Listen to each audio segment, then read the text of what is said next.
Hey, fellow authors, Mark with MJ Albert Books. Today's chat is going to be about writing a great book description. First of all, let's really think about the purpose of why you're writing a book description. I think a lot of authors tend to get hung up on this part. And basically, you're not going to describe your book to the reader. You're not giving a book report. You're not telling them about all the main characters you have.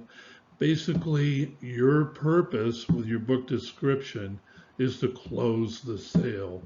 You have brought in a buyer, and now they're going to decide based on what they read whether or not to buy your book. Okay, either your book was recommended to them, they saw it in an ad, they found it in a search, whatever way they came to find your book. They looked at the cover, they saw that it's a book they might enjoy, and now they want to know more.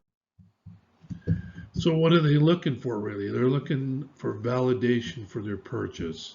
Why should I purchase this?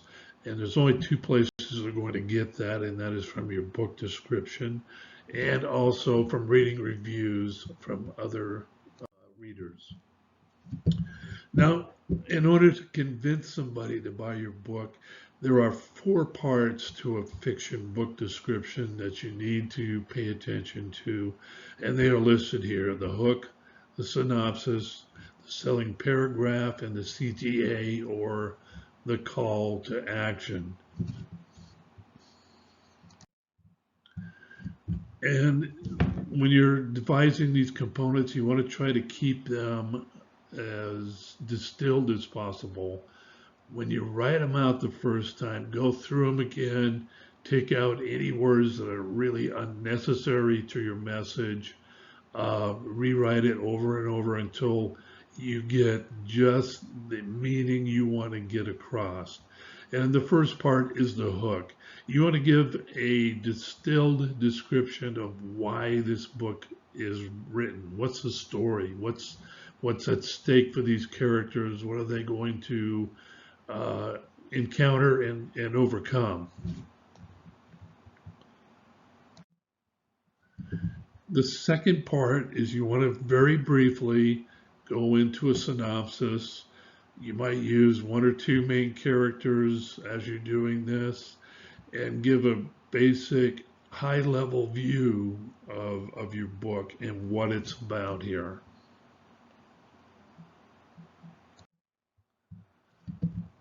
Now, the selling paragraph has a certain formula to it. You want to make sure that you're mentioning the genre. If it's in a series, you want to mention the series title and which book this is within that series. And then you want to mention 3 things, 3 reasons why they should purchase your book. Here in my example, I use the part of the blurb from my book, the coupling, and you can read how it goes. The first book from the urban fantasy horror series Sasha's Team by MJ Fitzmaurice is fast-paced action about a soulless sociopath, a bloodthirsty demon, and a quirky team of federal investigators who hunt them. Okay, that's just basic there. If one thing you really want to try and avoid is don't be telling your potential reader what they think or what they like, anything like that. I see a lot of these examples that go, if you like Stephen King, you will love. Don't do that. It's not overt, but yet when I read something like that, I get the feeling that somebody's telling me what to do, and nobody likes that feeling. So try to avoid the yous. In the last part, the call to action is very simply just a nudge to get the buyer to actually hit that buy button. And it's very simple. Buy the coupling to read the first of Sasha's Team investigations today. get a typo in there. It should be investigations. But you get the gist here. It's just very simple. Just one last nudge to get them to hit that buy button. Now, when you put it together, this is what it looks like. Um, a bloodthirsty demon couples to a budding sociopath. They learn they share an addiction to spilling blood. What could go wrong? Sasha Herrings is tasked with leading a federal paranormal crimes unit. With paranormal activity on the rise around the country, her team is charged with stopping the violence. Coming from different federal agencies, each of the four members brings a unique gift with them. As the murder spree moves west, will our team be able to identify the culprits and stop the murders from spreading through the whole country? This first book from the urban fantasy horror series Sasha's Team by M.J. Fitzmaurice is fast-paced action about a soulless sociopath, a bloodthirsty demon, and a quirky team of federal investigators who hunt them. Buy the coupling to read the first of Sasha's Team investigations today. And that's basically it. I keep mine short. You can actually lengthen this if you want to. Don't go too long. But if you want to add in a little bit more content, that's fine. Just be careful with it, and make sure that you're meeting your main goal, which is to get the reader to buy your book. All right, that's fiction. Now, when we talk about nonfiction, we're basically going to use the same concepts. We want to use emotion to sell our book, because that's really the only way we buy things. We human beings, we love to think we're buying using logic, and it's the best thing to do for us. But really, what happens to all of us is we rationalize our purchases. If we want something, if we're getting emotional about something, we're gonna buy it, and we're gonna convince ourselves that it's the right thing to do, and we're being logical in our choice. So, having said that, make sure you're punching the emotion. You want to give them a hook again, and it's the same as pretty much as the fiction. You want to, in the case of nonfiction, you want to make sure you're hitting the reason your book. What are you trying? What problem are you trying to solve? What information are you trying to pass on? If it's like a history or a biography. So we now have 5 components when you talk about nonfiction. You get the hook and the synopsis. We add a new thing called the benefit. How is the reader going to be better off from reading your book? And then, of course, selling paragraph and the CTA.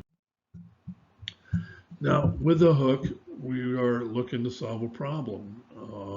When a reader looks for a nonfiction book, generally it's in the area of solving a problem they have, whether it be trying to get to sleep at night, trying not to worry so much, trying to get their kids to behave, how to drive a car, how to create a book, how to build a birdhouse. It's a problem that they are looking to solve, or could be gaining knowledge in the areas of like history or learning, or math, whatever a person wants to learn. So you want to present the question and present your book as a solution. In the synopsis, you want to ask a few more questions. What are the reader going to be asking that you can answer? What kind of questions are they going to ask that you can answer, and put them there so that you're answering for them? You present yourself as an expert, why you're an expert. You want to explain the results and not the content. How is the reader going to be better off after they're done reading your book? And the benefits, we want to let the reader know what they're going to get out of the book.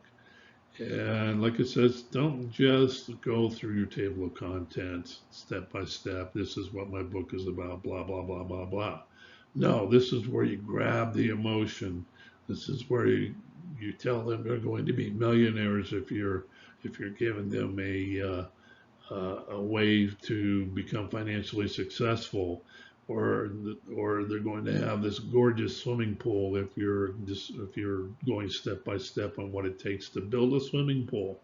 Whatever it is, you want them to think about how they're going to feel once the problem is solved for them. Okay.